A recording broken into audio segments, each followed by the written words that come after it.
South Korea has one of the highest suicide rates in the world. This video discusses the correlation between education and social stratification and how it may contribute to this troubling phenomenon. South Korea's suicide rates have reached an alarming level, with over 13,000 people taking their own lives in 2021 alone. This staggering number has raised serious questions among the citizens of South Korea and the rest of the world. One such crucial question is whether the high suicide rate in South Korea is connected to social and educational stratification. In other words, is this level of inequality in society and education in South Korea a contributing factor to the high suicide rate? South Korea is no exception when it comes to using the entertainment industry to address serious topics. Over the years, South Korean entertainment has become increasingly more open to discussing and addressing these serious social issues. This is becoming more and more prevalent in films, television, music, and other forms of entertainment. One of the shows focusing on these topics gaining widespread popularity and praise from audiences and critics alike. In December 2022, Netflix released a Korean drama called The Glory. The Glory follows protagonist Moon Dong-eun. Moon Dong-eun was a teenager between 2004 and 2006, and during this time she was heavily bullied by 5 other students. The leader of the group was Park Yeon-jin, who is the biggest antagonist in the series. The other members are Jun Jae-yeon, Lee Sara, Hyung Jung, and Sun Mun-oh. Due to their wealthy and influential backgrounds, Dong-eun's bullies are usually protected by the community despite their abuse. In The Glory, Moon Dong-eun is the protagonist, and she faces many challenges due to the bullying she received during her teenage years. The story follows her journey as she tries to overcome the effects of bullying and ultimately finds her own glory. Some may ask, why the high suicide rate? Suicide in South Korea has been a worrying problem in recent years, with the overall rates reaching an all-time high in 2018. This alarming situation is likely linked to the level of social and educational stratification in the country. Social stratification is an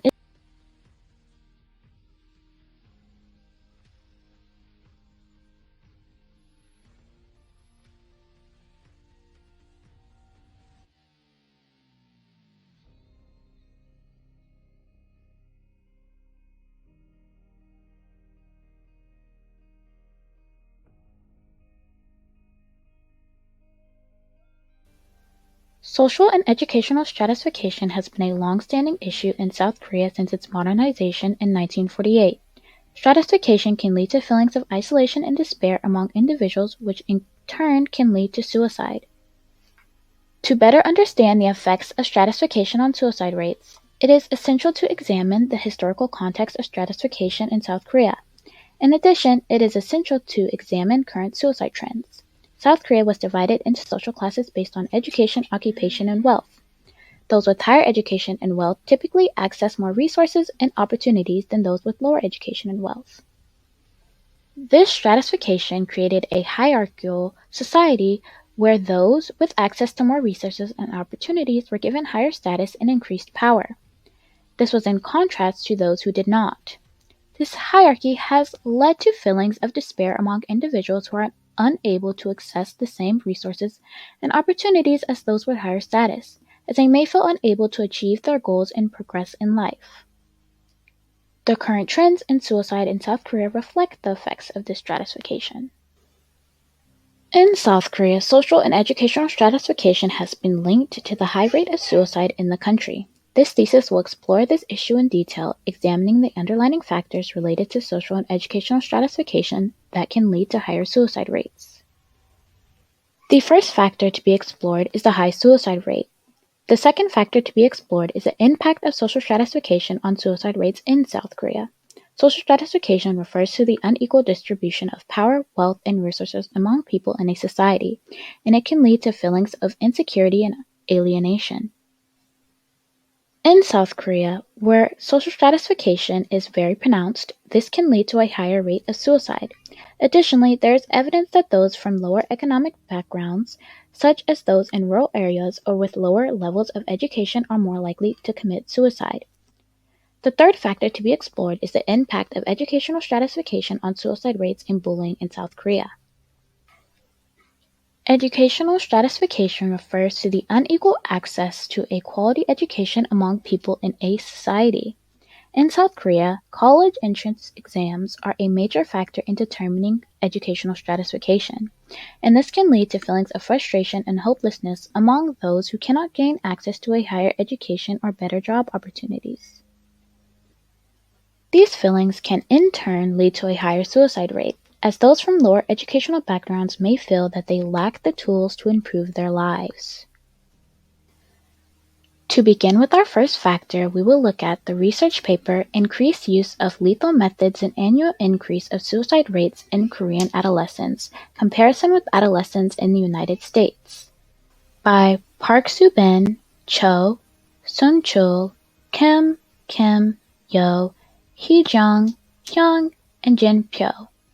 Explores the correlation between the increased use of lethal methods and the annual increase in suicide rates among Korean adolescents compared to their peers in the United States.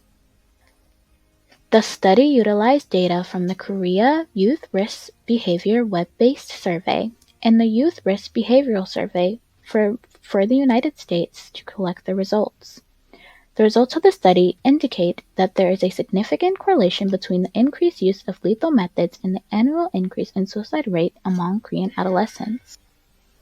The research further shows that the increase in suicide rate in South Korea is significantly higher than the rate in the United States.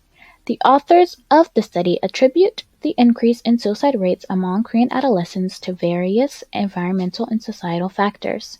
These include the lack of proper mental health services and support available to adolescents in Korea. They also include the increasing pressure of academic performance and the increasing prevalence of cyberbullying.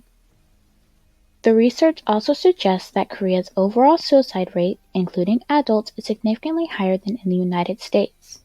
This is likely due to Korean society's greater emphasis on academic performance. Overall, Korean adolescents are more likely to be exposed to multiple stress risk factors. This study provides a shocking look at the suicide rate in South Korea, which is incredibly high. Pressure on students to achieve academically combined with a lack of access to mental health services are two of the primary factors that can lead to suicide and suicide attempts. The combination of these two factors creates an environment in which suicide can seem like the only escape from the intense academic and social pressures.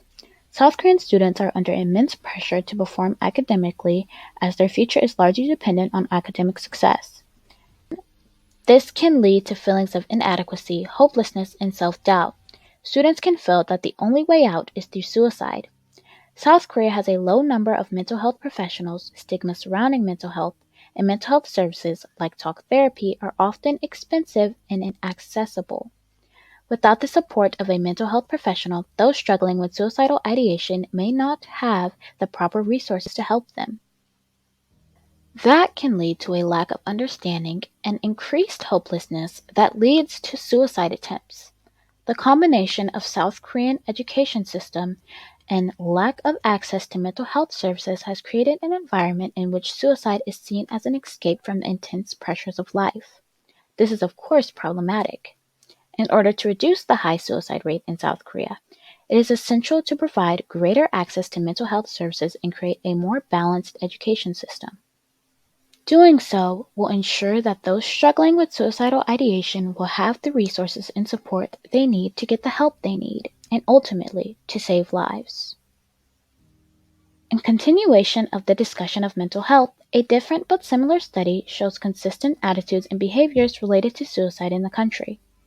A paper by Jian, Sun Y, Rether, Eric, and Masters Ryan, entitled Population-Based Analysis of Increasing Rates of Suicide Mortality in Japan and South Korea, 1985-2010, gives an analysis of suicide mortality rates in two countries over the span of 25 years. The study found that suicide mortality rates increased significantly during the period in both countries, although the increase was much more dramatic in South Korea than Japan. Researchers used a population-based approach to assess trends in suicide mortality over time in both countries. Their approach included analyzing national mortality data from 1985 to 2010 and using age-standardized mortality rates to compare the two countries over the time period. As expected, the authors found that suicide mortality rates increased substantially in both countries over 25 years, but South Korea's increase was much more dramatic. In 1985, Japan's suicide mortality rate was 11.4 per 100,000 people, while South Korea's rate was 6.4 per 100,000 people. By 2010, Japan's rates had increased to 17.0 per 100,000 people, while South Korea's rates had skyrocketed, reaching 28.5 per 100,000 people. The authors also found that suicide mortality rates were higher among men than women in both countries. By 2010, Japan's rates had increased to 17.0 per 100,000 people, while South Korea's rate had skyrocketed to 28.5 per 100,000 people. As previously stated, this information on the increased use of lethal suicide methods and suicide rates among Korean youth yielded similar results to previous studies. Both studies demonstrate a rise in suicide rates. This can be attributed to a variety of environmental and social factors, such as academic pressure, cyberbullying, and a lack of mental health resources. Korea's suicide rates have even surpassed that of the United States, which are very high. These findings further highlight the need to address the underlying causes of suicide, such as mental health issues, and the need to implement prevention strategies to help reduce the suicide rate in South Korea. While looking at these studies, one can't help but wonder, do these numbers indicate a crisis? Suicide rates in Korea have decreased slightly since 2021, but the country still has one of the highest suicide rates in the world. This indicates a crisis that needs to be addressed by the government and society as a whole. With the increasing cost of living and job insecurity, it is essential to support the mental health of both youth and adults. The next factor to be explored is unfairness within the education system. Family socioeconomic status and academic achievement among Korean adolescents, linking mechanisms of family processes and adolescence time use by Daeung Bae and K.A.S. Wickrama examines the effect of family socioeconomic status on academic achievement and the mediating role of family processes. It also looks at the relationship between adolescents' time use and academic outcomes. The data was acquired through a survey administered to a sample of 441 participants aged 12 to 14 years old who participated in the Korea Welfare Panel study. The results of the study revealed that there is a correlation between family socioeconomic status and academic achievement of Korean adolescents. The study found that those from higher socioeconomic backgrounds had higher academic achievement than those from lower socioeconomic backgrounds. It is well established that family SES, socioeconomic status, predicts academic achievement. Studies have shown that adolescents from higher SES backgrounds tend to perform significantly better on tests and have greater educational attainment than their lower SES counterparts. In the Korean context, similar findings have been observed. Studies have found that adolescents from higher SES backgrounds tend to have higher educational attainment and superior test performance. Moreover, it has been demonstrated that parental involvement in education is more significant for Korean students than those from other countries, especially in terms of their academic performance. However, these findings have some nuances. It has been found that the relationship between family SES and academic achievement is not linear in the Korean context. In other words, family SES does not always predict academic achievement, and the relationship between the two is more complicated than just a mere correlation. For example, it has been found that students from middle-class backgrounds often perform better than those from higher SES backgrounds due to the presence of more parental involvement in their educational lives.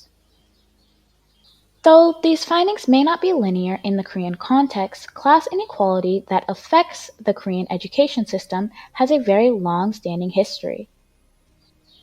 Korea has an extremely long history of class inequality, so it is no surprise that economic background plays a significant role in academic achievement. Even though the government has made strides over the last 50 years in providing equal educational opportunities to all citizens, a large portion of the population is still at a disadvantage due to poverty. For example, those from low-income backgrounds may not have access to the same resources as their wealthier peers, such as after-school tutoring known as hagwons, extracurricular activities, and other enrichment opportunities. This can lead to lower academic achievement and less successful outcomes at school. However, it is important to note that economic background does not solely determine academic success. Factors such as motivation, hard work, and dedication can also play a role. However, it is undeniable that those from lower income households are at a disadvantage. That is why it is important for the government to continue to make education more accessible and equitable for all citizens, regardless of their economic background. This includes investing in resources that can help those from lower income households reach their academic goals and their full potential. With the right support, all students can achieve the same level of success regardless of their background. My scars were itching, and I was in so much pain from my period cramps, so I thought, the pharmacy opens at 9 a.m., and the Han River is just 20 minutes away. This quote comes from a pain-stricken and devastated Moon Dong-eun after she drops out of high school, having been bullied out. Continuing on the topic of education, it is a key part of life in South Korea, and this quote from the show emphasizes how critical it is. The scenes show Dong-eun after she drops out of school to illustrate how devastating it can be not to complete it. For her, school was all she had left. Out of school, working labor-intensive jobs to make ends meet and unable to cope with life's hardships, she contemplated suicide. Dong-eun stood on the edge of the Han River, close to executing her plan before breaking down and changing her mind. In this scene, Dong-eun represents a very vulnerable part of the population, who may have even been in her shoes at one point. Living in squalor, without parents, not being able to pay for anything as the cost of living goes up and jobs seem scarce.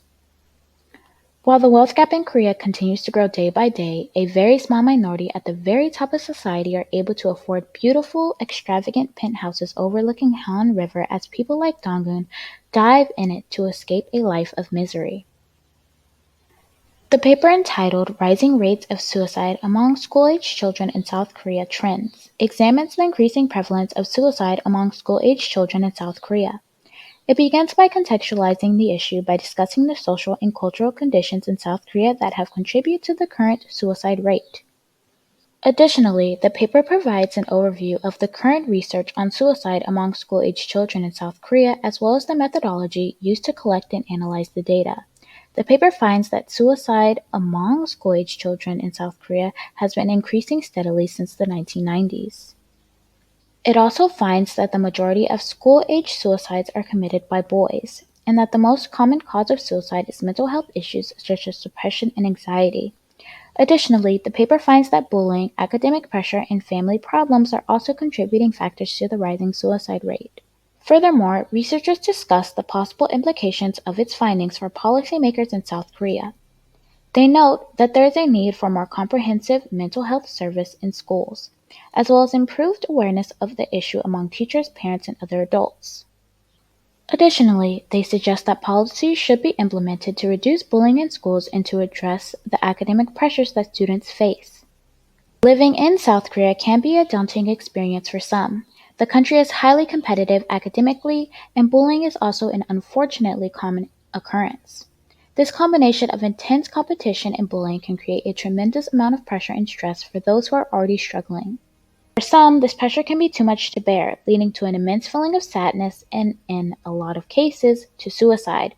It is important to recognize the effects of this kind of environment and to take steps to mitigate the impact of these factors, whether it is through offering support or providing resources for those feeling overwhelmed. While watching this video, you may hear the two words academic pressure a lot, but what exactly does academic pressure mean?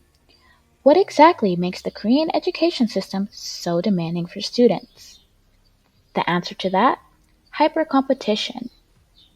Hypercompetition in Korean schools is a leading cause of youth suicide, with South Korea being one of the most educated nations in the world, coupled with high youth unemployment rate. There is fierce competition among students to be the top candidates for what feels like few spots. Students often feel immense pressure to excel in their studies and make it to top universities to stand out in the job market. This leads to increased stress and anxiety. This pressure can also lead to depression and, in the most extreme cases, which is often, as we see from statistics, suicide. Korea has the highest suicide rate among OECD countries. with students being the most likely to commit suicide. Competition to succeed in the educational system directly affects this statistic, as can be seen by the following studies. Non-suicidal self-injury is associated with psychotic-like experiences, depression and bullying in Korean adolescents by researchers Joo-yeon Lee, Hyunhee Kim, Sun-young Kim, Jaemin Kim, Seon Shin, Sungwon Kim provides an analysis of self-harm among Korean youth. The study investigated the relationship between non-suicidal self-injury, NSSI, and other factors, psychotic-like experiences, depression, and bullying experiences in Korean adolescents. The study was conducted using a sample of 1,694 students. The data was collected through self-report questionnaires. The study showed a significant relationship between NSSI, non-suicidal self-injury, and other factors.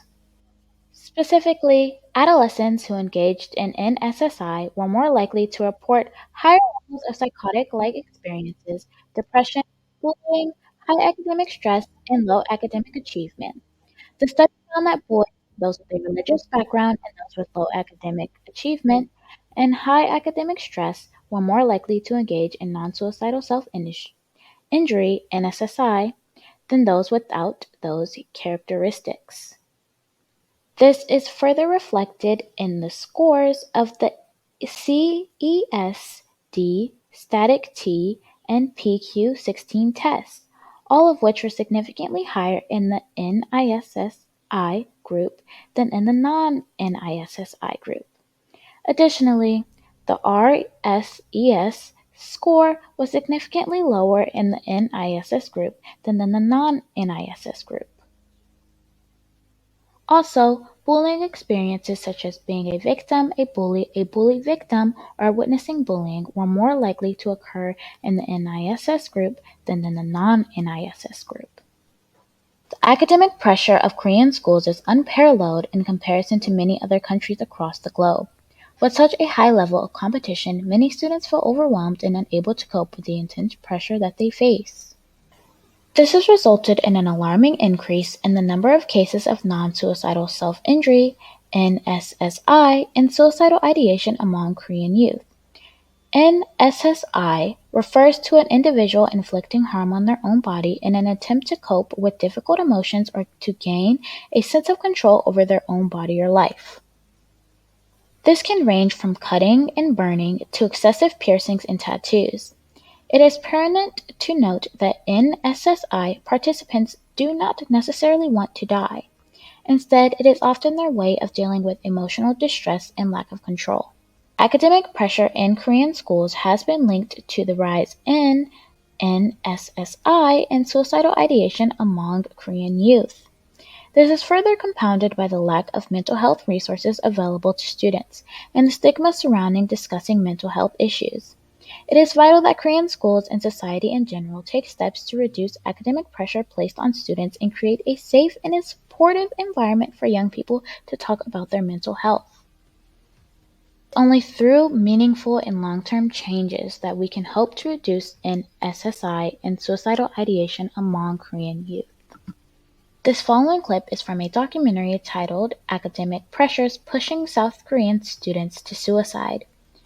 In this clip, you can see that the students are dead tired, having been at Hagwon's the previous night till 10 or 11 o'clock, some even falling asleep on their desks. They can barely keep their eyes open and they just look out of it.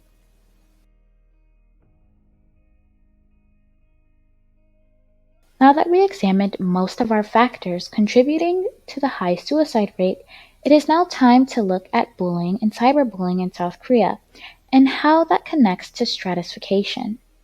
Don't bully another student because you wear better clothes, because you ride in a better car, or because you live in a better house. Moon Dong-eun.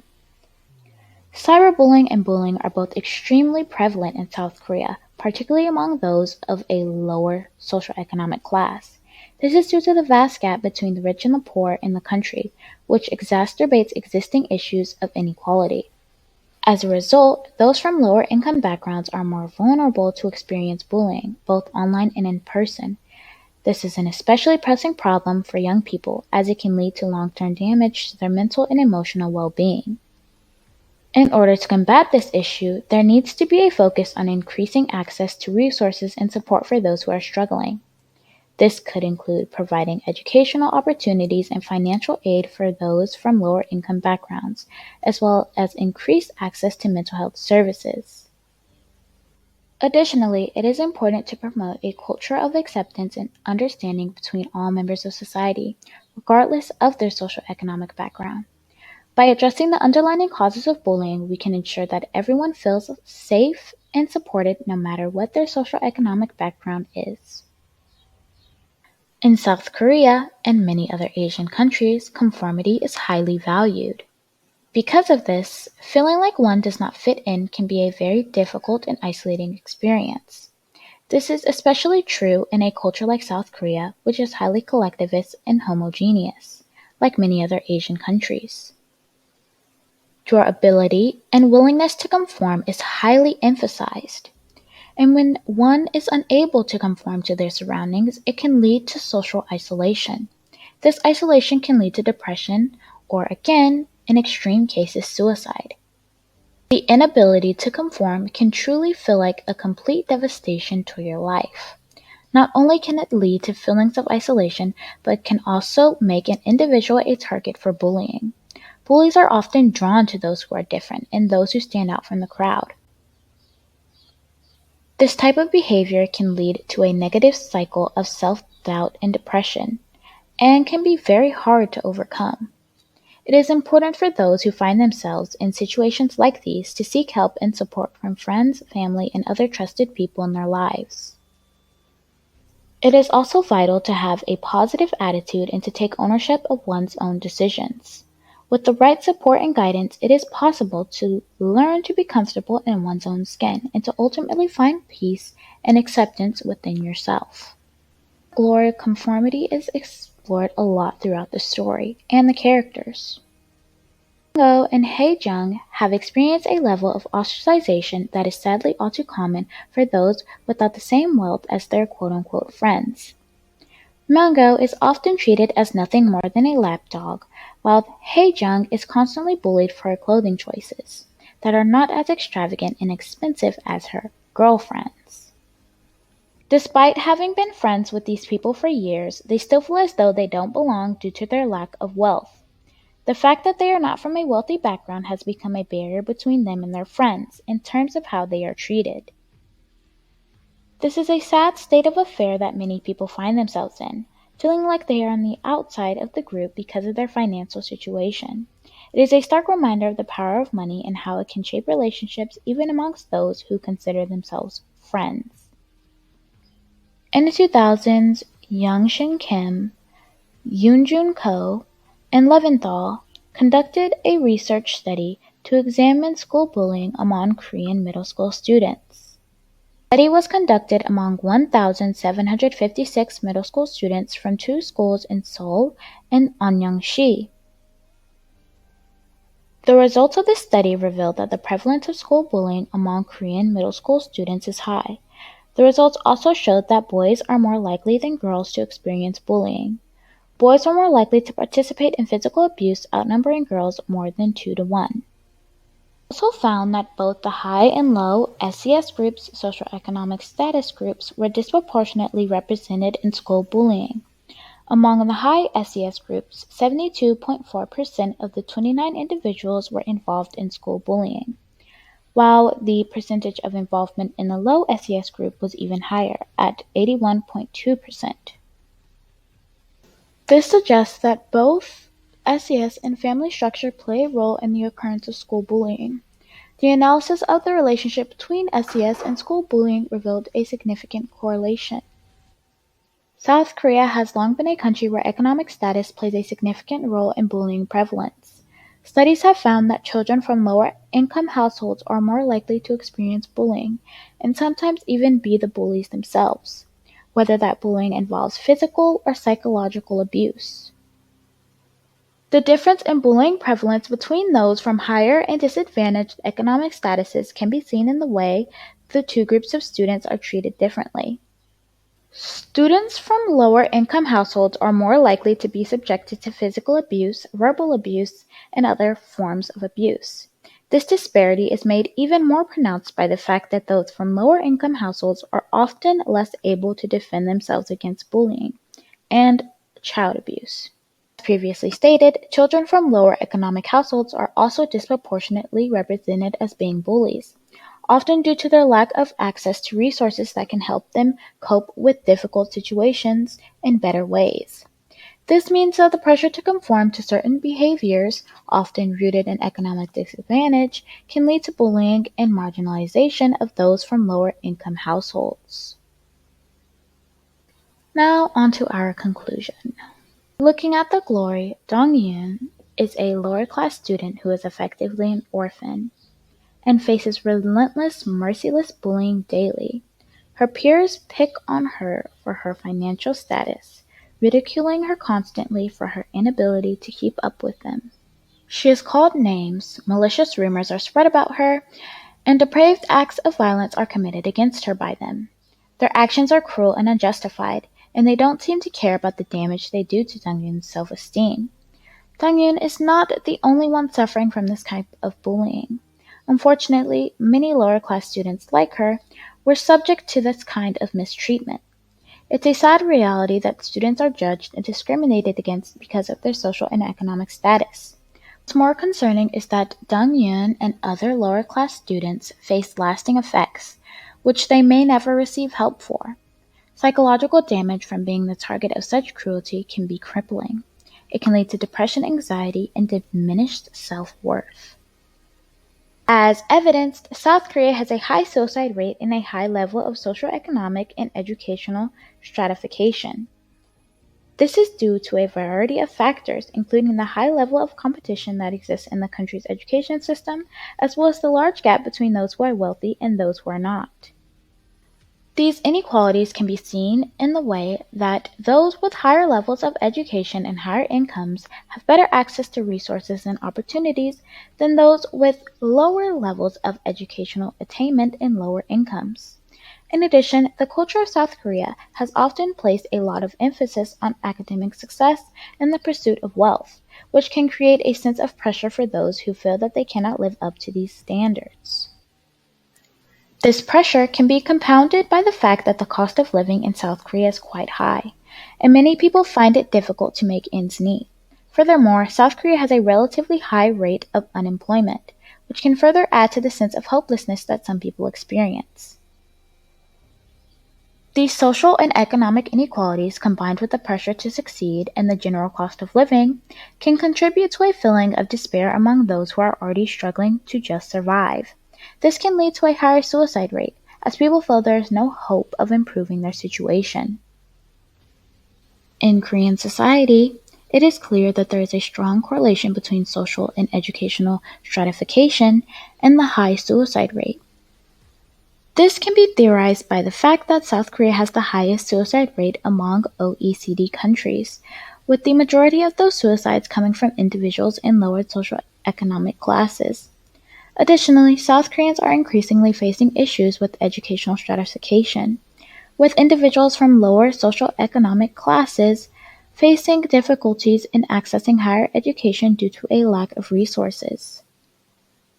Educational inequality is also linked to the high suicide rate in South Korea, as those with higher educational attainment often have better job opportunities and thus better quality of life. In conclusion, it is evident that social and educational stratification are related to the high suicide rate in South Korea. Bullying in schools is a major issue that needs to be addressed. In order to make progress on the issue, the government and schools must acknowledge the existence of the problem. Schools need to take ownership of the issue and work towards a solution. The first step in tackling bullying is to create an environment where it is not accepted. This includes having clear policies and rules in place that prohibit bullying, as well as providing support services for bullying victims. It is also critical to educate students, staff, and parents about bullying harms and the importance of preventing them. Schools should also provide resources for bullying victims. This could include having a designated safe space for students to turn to if they feel unsafe. It could also include organizing support groups and counseling services. Additionally, schools need to be proactive in identifying and responding to bullying cases efficiently and effectively. School administrators must investigate any reported bullying cases and take appropriate action. Finally, schools should create a culture of respect and inclusion. This involves teaching students and staff the importance of treating each other with respect and kindness. It also requires encouraging students to report bullying when they witness it. By taking these steps, schools can make a real difference in the fight against bullying. Acknowledgement of the issue by both the government and schools is an important first step towards creating a safe, bully-free environment in schools. And that concludes my video. Thank you so much for watching.